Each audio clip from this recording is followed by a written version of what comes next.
আসসালামু আলাইকুম এভরিওয়ান, সবাইকে নতুন এপিসোডে ওয়েলকাম করছি। আজকে বেসিক্যালি এই সুন্দর একটি ওয়েদারে আমরা টেন্স নিয়ে কিছু আলোচনা করব, প্রাথমিক আলোচনা। ওকে, তাহলে শুরু করছি। বেসিক্যালি প্রথমে আমরা জেনে নেব যে টেন্স অ্যাকচুয়ালি কি।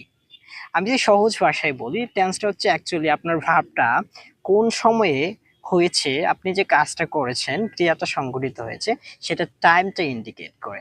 এটা কি প্রেজেন্টে হয়েছে, নাকি পাস্টে হয়েছে, নাকি ফিউচারে হয়েছে। সো টেন্সকে বলা হয় ইংরেজি ভাষার প্রাণ। Tense is call the soul of English language.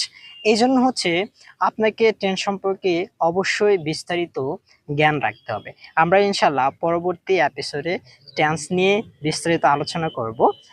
ধাপে ধাপে আমরা ইনশাল্লাহ হাঁটি হাঁটি পা পা করে এগিয়ে যাচ্ছি এবং আশা করছি আপনাদের স্পোকেন ইংলিশের এই যাত্রা প্রাণবন্ত হচ্ছে এবং আপনারা নতুন কিছু শিখতে পারছেন আমাদের দৈনন্দিন যে আপডেট ভিডিওগুলো আসছে সেখান থেকে। So best of luck for everyone, stay connected with us. Thank you.